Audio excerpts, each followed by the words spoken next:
Hi, people, and thank you so much for tuning in. So, today we'll be speaking about crime and criminal tracking network and systems. So, it's called CCTNS.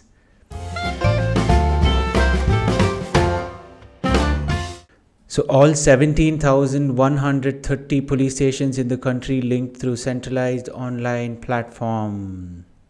Yeah, this network and system allows police across the country to file first information reports, charge sheets, and investigation reports. So basically, FIRs, charge sheets, investigation reports, everything. Look at our cops. Launched in 2009 with a budget of 2,000 crore rupees. The CCTNS has also become a key to the implementation of 3 new criminal laws that were rolled out on July 1st. Nearly 15 years late after it was launched, all 17,130 police stations in the country have been linked through crime and criminal tracking network systems (CCTNS). The online database can be accessed by law enforcement authorities across the country. Very cool. The last of nearly 40 police stations in Manipur, Nagaland, Bihar and Jharkhand, West Bengal, Odisha and Lakshadweep Islands were connected to the system in the past 3 months, completing 100% CCTNS deployment across 28 states and 8 union territories in the country. Let's go. Police stations are 100% registering 100% FIRs through the CCTNS, the official added. Damn, very cool. The system has past and current crime records, including details of an accused, charge-sheeted persons, convicts, habitual offenders, proclaimed offender, and others. The police can also search the database for missing persons, unidentified bodies, and stolen vehicles involved in crime incidents. The platform can generate analytical reports regarding criminal cases, property cases, and crime statistics at the police station level. Amazing. The National Crime Records Bureau has made 23 functional modifications in the existing CCTNS application for 3 criminal laws. The Bharatiya Nyaya Sanhita that replaces the Indian Penal Code 1860, the Bharatiya Sakshya Adhiniyam that replaces the Indian Evidence Act 1872, and the Bharatiya Nagrik Suraksha Sanhita that replaces the Code of Criminal Procedure 1898. So basically, these were the laws that were followed from our colonial era, and surprisingly so, for 77 years of our independence, we had not changed even, like we had obviously, a lot of amendments and addition and deletion of different rules and things like that, but we never changed the names, we never basically changed the underlying principles of what those guys built it upon. Back in the 1890s, 1870s, 1880s, as written here. So it is very clear, that you can basically try and imagine the let's say the morale behind every police officer who has to follow this law, the morale behind how our colonial forces really wanted us to be oppressed and stay oppressed. So it's not like our people, once we got independence, we had to change it really quickly.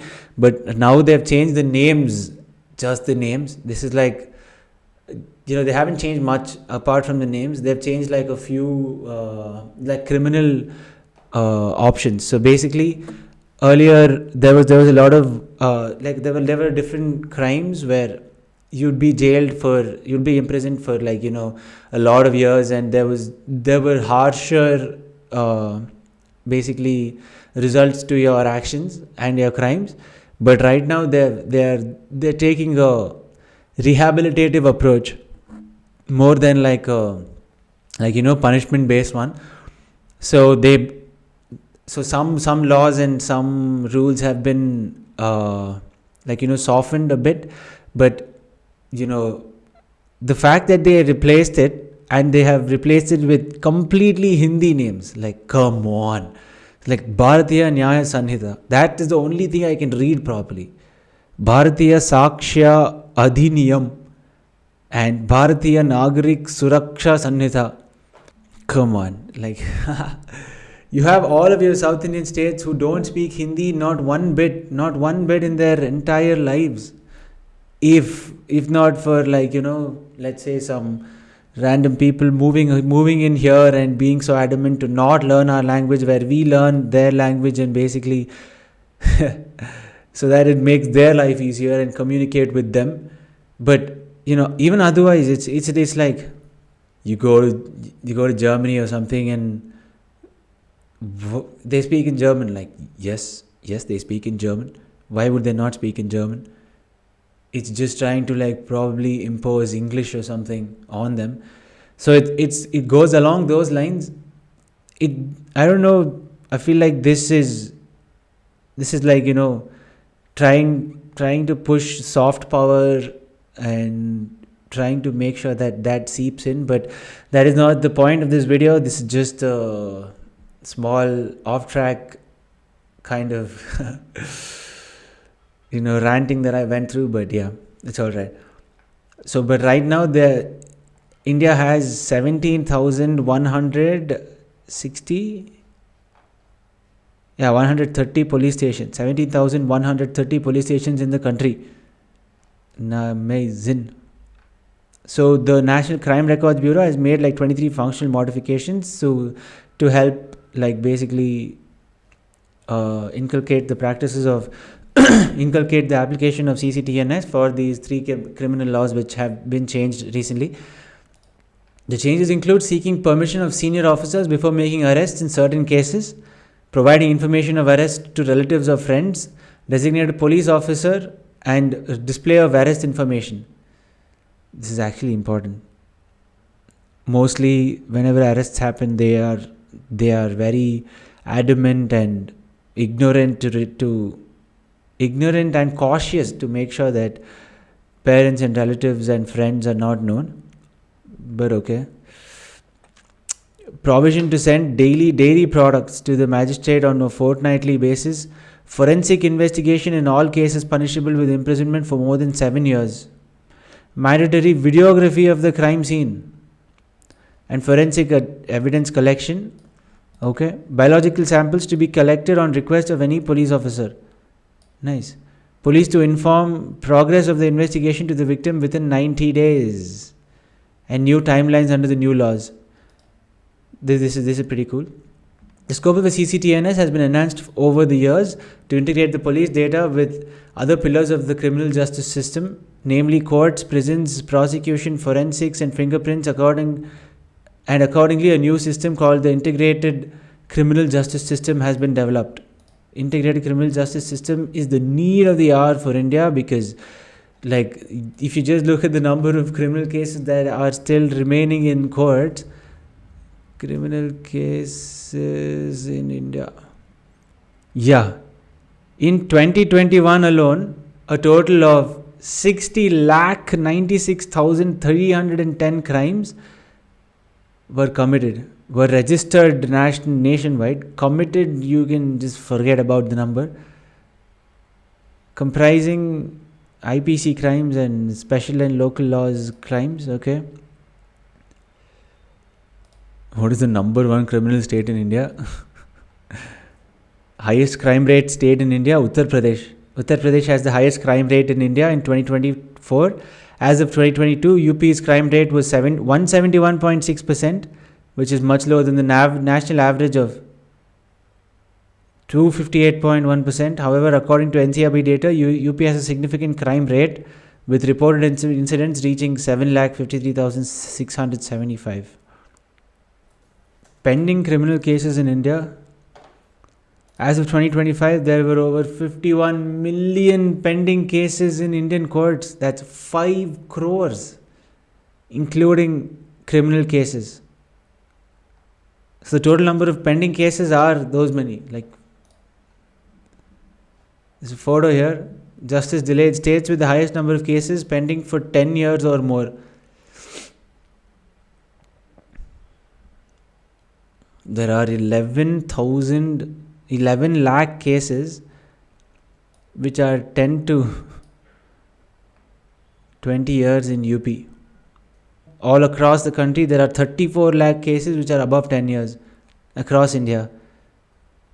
Man. In 2024, there were 51 million cases in Indian courts, including criminal cases. As of 2024, there were 58.4 million pending cases, with 80% of them being criminal. 80% being criminal, like 40 million. That's 4 crore of them. Brody. The National Judicial Data Grid reported 3 crore 46 lakh 22,492 pending criminal cases. 3 crore 46,000, 3.5 crore 46 lakhs, 3.5 crore cases. Crore criminal cases are still pending in India. Only 60% of the cases are solved annually.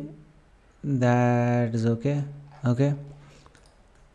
And wait, let's check this thing. So basically, all of these cases which are pending, the people, acquitted or not, just accused people are spending their time in jail. So currently, I was just reading another stat. So our prisons in India, overcrowding.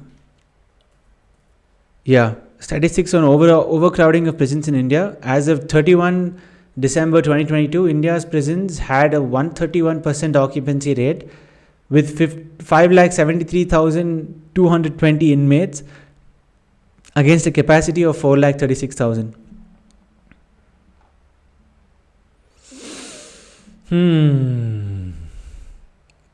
Who has the biggest population in jail? The United States. The United States is home to the largest number of prisoners worldwide. Roughly 1.8 million people were incarcerated in the US at the end of 2023. In China, the estimated prison population totaled to 1.69 million people that year. We have like 573k. We are the most populous country. Obviously, crime is high. They're not able to catch people mostly, or they just don't have place, bro. How many police officers are there in India? As of January 1st, 2023, the authorized strength of the Indian Police Service was 5,047 officers, which is IPS officers who are like the top of the chain. However, only 4,344 officers were in position, leaving 703 positions vacant. How many police officers? It's showing that. How many police in India? In 2020, India had 20 lakh active police officers. The total police force in India increased by 1.2% compared to 2020. Yeah, in this also there are female criminals and male criminals. So let's just check a division of that. Division of female and male criminals in India. Men are more likely to commit crimes than women, true. The ratio to male to female criminals is around 20:1. The ratio is higher than in economically developed countries. I wanted to check this because division of female and male, because I wanted to let you guys know the division of female and male police in India. So women make up about 12% of the police force in India as of 2022, which is much lower than the recommended 33%. If 33% is recommended, it doesn't make sense, because there are 10% of women who are committing criminal cases and 12% of police force women to catch them is fair according to the number. Like if you want to go proportionately, many states have quotas for women in police force, but none have met their goals. Women's representation is even lower in central police services such as the National Security Guard and Railway Protection Force. Women are underrepresented in senior ranks, with less than 1% of police women in India occupying senior ranks. This is like a problem. Challenges for women: they're relegated to desk jobs, maternity breaks, face power dynamics. What? So this says something else. This is some 2022. What is the source of this? Some Factly or something. Okay, this IS Gurukul. It says women make up only 7.28% of the India's police force. Of these women, 90% are constables, while less than 1% hold supervisory positions, according to the recently released Status of Policing in India report 2019. But yeah, it says around 10% women are there, so that is okay. Police stations in India, 17,535. We read 17,130 there, no? Yeah, 17,130. Okay. Police station structure, station house officer, inspector, sub-inspector, then they have head constables and constables. Ranking of police stations. Why would you want to rank police stations? It's opening some document. Ranking of police stations, MHA, Ministry of Home Affairs, police station, Amit Shah G. G20. One Earth, one family, one future. In India, there are 17,535 police stations as per data on police organizations compiled by Bureau of Police Research and Development (BPR&D) as on 1st Jan 2022, 3 years later. This total comprises of 9,192 police stations in rural areas, 5,000 in urban settings, and an additional 3,286 special purpose police stations. Tamil Nadu leads with the highest number, home to 2,292 police stations. In contrast, the Union Territory of Ladakh houses the fewest, with a tally of just 7 stations. And there were horrific stories from the police stations of Tamil Nadu. There was a death and all, custodial death of P. Jairaj and Benix. This is an extremely sad story. I think it happened during COVID or something. They just picked up some people who had opened their shops during the lockdown, and they just went and eat the living shit out of them. Quite literally, that they ended up dying. May their souls rest in peace. So yeah, we hope that this CCTNS can bring some changes across the country, where our integrated judicial criminal justice system can probably help ward off all of those crores of cases that still exist, and hopefully filing and everything happens carefully, slowly. Our police boys, come on lads, stand up. Okay, thank you.